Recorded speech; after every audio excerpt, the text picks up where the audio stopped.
Number 5 versus number 9 Lucknow super giants बनाम Sunriser Hyderabad. नवाबों वाला ये मैच है। एक तरफ होंगे लखनऊ के नवाब तो उनके सामने है हैदराबाद के नवाब। मस्ट विन मुकाबला दोनों टीम्स के लिए, क्योंकि यदि लखनऊ हारी तो उनकी क्वालिफिकेशन पर संकटों के बादल छा जाएंगे और यदि सनराइजर हारी तो ये लगभग बाहर हो जाएंगे क्वालिफिकेशन की रेस से। सो जीत के अलावा दोनों टीमें और कुछ नहीं चाहेंगी, लेकिन जीत किसी एक टीम को ही मिलेगी और एक को मिलेगी हार। इस इम्पोर्टेंट मैच के लिए दोनों टीम्स की प्लेइंग 11 क्या हो सकती है वो भी जानेंगे। तो चलिए जरा डिटेल में प्रीव्यू करते हैं इस धमाकेदार मैच का। टाटा आईपीएल 2023 का ये 58वां मैच है जिसमें आमने सामने होंगे Sunriser Hyderabad and Lucknow super giant. ये मैच खेला जाएगा सनराइजर के होम ग्राउंड पर एंड ये इसका टाइम होगा दोपहर का ये गेम है, क्योंकि डबल हेडर मुकाबले हैं तो 3:30 बजे से शुरू होगा ये वाला मैच। लखनऊ के अभी 11 मैच में 11 पॉइंट्स हैं। इस मैच को मिला के लखनऊ के पास 3 मुकाबले और बचे हैं। यदि लखनऊ तीनों जीतती है तो 17 अंक तक पहुंच जाएंगे और क्वालिफिकेशन कंफर्म हो जाएगा। लेकिन यदि लखनऊ इस मुकाबले में हार जाती है तो फिर सिर्फ 15 अंकों तक ही पहुंच पाएंगे और क्वालिफिकेशन पर संकटों के बादल छा जाएंगे। वहीं सनराइजर के 10 मैचेस में 8 पॉइंट्स हैं एंड हैदराबाद के पास इस मैच को मिला के 4 मुकाबले और बचे हैं। यदि चारों जीतते हैं तो 16 अंकों तक पहुंच जाएंगे और अपने आप को एक चांस देंगे क्वालिफाई करने का। दूसरी टीम्स पर डिपेंड रहेंगे लेकिन फिर भी चांस रहेगा। लेकिन यदि हैदराबाद इस मुकाबले में हारती है तो फिर सिर्फ 14 अंकों तक पहुंच पाएंगे और क्वालिफिकेशन की रेस से बाहर हो जाएंगे। सो दोनों टीमों के लिए ये मस्ट विन मुकाबला है। जीत के अलावा दोनों टीमें कुछ और नहीं चाहेंगी।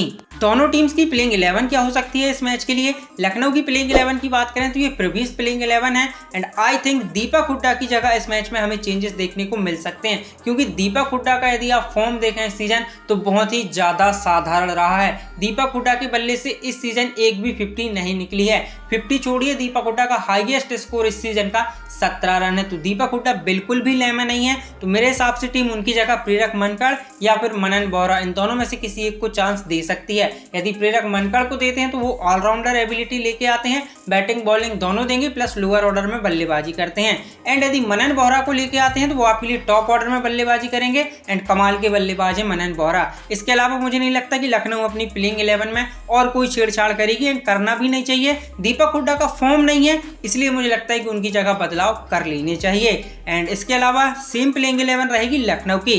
एंड हैदराबाद की प्लेइंग 11 की यदि बात करें तो ये प्रीवियस प्लेइंग 11 है एंड इसमें मुझे लगता है कि मार्को जेनसन की जगह हमें चेंजेस देखने को मिल सकते हैं, क्योंकि मार्को जेनसन भी इस सीजन आप देखें तो उतनी अच्छी फॉर्म में नहीं है। 7 मैचेस में सिर्फ 9 विकेट इन्होंने चटकाए हैं और इकोनॉमी 10 के करीब है। तो मेरे हिसाब से यदि टीम चाहे तो मार्को जेनसन की जगह आदिल रशीद या फजल हक फारूकी, इन दोनों में से किसी एक को लेके आ सकती है। आदिल रशीद एक अच्छे ऑप्शन रहेंगे, क्योंकि लखनऊ की जब हम बल्लेबाजी देखते हैं Kyle Mayers, Quinton de Kock, Stoinis Pooran overseas ओवरसीज बल्लेबाज हैं, तो उनके सामने एक क्वालिटी एक्सपीरियंस स्पिनर एक अच्छा ऑप्शन रहेगा। तो मेरे हिसाब से यदि टीम चाहे तो आदिल रशीद को लेके आ सकती है मार्को जेनसन की जगह, या फिर फजल हक फारूकी को, जो नई बॉल से कमाल की बॉलिंग करते हैं प्लस विकेट टेकिंग एबिलिटी रखते हैं एंड डेथ में भी ठीक ठाक बॉलिंग करते हैं। दोनों टीम्स की बात कर लेते हैं। लखनऊ की दृष्टिकोण से यदि बात करें तो सबसे पहले तो उनके लिए दीपक हुड्डा का जो फॉर्म है वो एक चिंता का विषय है। दीपक हुड्डा के यदि आप आंकड़े देखें इस सीजन के 10 मैचेस में 64 रन,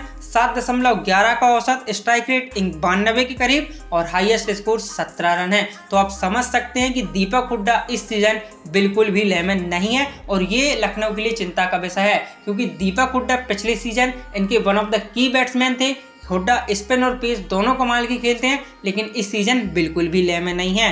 एंड लखनऊ की जो टैक्टिक्स हैं, कुछ मैचेस में लखनऊ की टैक्टिक्स उन्हें कॉस्ट की हैं। फॉर एग्जांपल यदि हम बात करें तो इनका पिछला मैच आप देखें गुजरात के खिलाफ, लखनऊ जब बल्लेबाजी करने आई क्विंटन डिकॉक और मेयर्स जब तक बल्लेबाजी कर रहे थे लखनऊ चेस में थी, लेकिन जैसे ही मेयर्स आउट हुए लखनऊ को भेजना था अपने इनफॉर्म बल्लेबाज को स्टोइनिस, पूरन या बदूनी, लेकिन लखनऊ ने भेजा दीपक हुड्डा को। और दीपक हुड्डा जब आउट होकर पवेलियन जा रहे थे तो उस समय लखनऊ चेस में इतनी पीछे हो गई थी कि फिर दोबारा वो चेस में वापस ही नहीं आ पाए। तो उम्मीद करेंगे कि लखनऊ अब जो अपने इंपॉर्टेंट गेम बचे हैं इनमें इस तरीके की पुअर टैक्टिक्स यूज ना करे। एंड पिछले कुछ मैचेस में लखनऊ की जो बॉलिंग है आप देखें तो वो भी थोड़ी वीक नजर आई है, उसमें वो धार नजर नहीं आई है जो टूर्नामेंट की शुरुआत में थी। तो इस चीज को भी जल्द से जल्द लखनऊ को ठीक करना होगा, क्योंकि अब लखनऊ के सभी जो मैचेस हैं वो इंपॉर्टेंट मैचेस हैं और उम्मीद करेंगे कि इस मैच में लखनऊ सुपर जायंट्स अच्छी बॉलिंग करेगी। सनराइजर हैदराबाद के दृष्टिकोण से बात करें तो पहला तो कैप्टन मार्करम की फॉर्म इनके लिए चिंता का विषय है, क्योंकि एडन मार्करम जिस क्वालिटी जिस कैलिबर के प्लेयर हैं उस तरीके से अभी तक इस सीजन उन्होंने इस टूर्नामेंट में इस सीजन अभी तक हैदराबाद के लिए डिलीवर नहीं किया है। एंड हैदराबाद चाहेगी कि इन बचे हुए मैचेस में कैप्टन एडन मार्करम अपने फुल फ्लो में हों, क्योंकि मार्करम सनराइजर हैदराबाद के one of the key batsman हैं और यदि ये चलते हैं तो बहुत हद तक हैदराबाद की समस्याओं का निदान हो जाएगा। एंड जैसा कि हमने प्लेइंग 11 में बात की थी, मार्को यंसन की फॉर्म, यंसन ने 7 मैच में मात्र 9 विकेट चटकाए, इकोनॉमी 10 के ऊपर है, 10 के करीब है। एंड आई थिंक इस मैच में इनकी जगह, जैसा कि हमने बात की थी अभी ऊपर प्लेइंग 11 में, कि चेंजेस देखने को मिल सकते हैं, आदिल रशीद या फजल हक फारूकी आ सकते हैं। एंड इसके अलावा सनराइजर ठीक ठाक है। And to be very honest यदि आपसे बताऊं तो सनराइजर हैदराबाद के लिए समस्याएं बहुत हैं, कॉम्बिनेशन कभी ठीक नहीं बैठते, जिन प्लेयर्स पर मोटी रकम लगाई है उन्होंने डिलीवर करके नहीं दिया है। लेकिन यदि मार्करम चलते हैं तो हैदराबाद की बहुत हद तक समस्याओं का निदान हो जाएगा। एंड मार्को यंसन की जगह मैं चेंज चाहूंगा आदिल रशीद या फिर फजल हक फारूकी के रूप में। इस मैच के लिए मेरी प्रेडिक्शन क्या है? मेरी पहली प्रेडिक्शन है कि सनराइजर हैदराबाद का जो ओपनिंग पेयर रहेगा वो 50 रन से कम बनाएगा। Number 2 Aiden Markram and Nicholas Pooran, इन दोनों में से कोई एक इस मैच में अपना जलवा जरूर दिखाएगा। नंबर 3 रवि बिश्नोई प्लस मयंक मार्कंडे, ये दोनों मिलकर 3 और 3 से ज्यादा विकेट लेंगे। And number 4 last but not the least Sunriser Hyderabad to win the match. जी हाँ दोस्तों, मुझे लगता है कि हैदराबाद इस मैच को जीतेगी। अब आप लोग कमेंट सेक्शन में बताइएगा कि हैदराबाद और लखनऊ में से कौन सी टीम इस मैच में बाजी मारेगी और कौन सी टीम जीतेगी। साथ ही दोनों टीमों की प्लेइंग 11 क्या होनी चाहिए इस महत्वपूर्ण मैच के लिए, वो भी कमेंट सेक्शन में जरूर बताएं। तो आज के लिए इतना ही दोस्तों, आई होप आप लोगों को वीडियो पसंद आया होगा। यदि पसंद आया है तो लाइक कीजिए, अपने दोस्तों के साथ शेयर करें, साथ ही चैनल को सब्सक्राइब जरूर करें। मैं मिलता हूं अगले नए वीडियो में, तब तक के लिए bye bye, take care, thank you so much.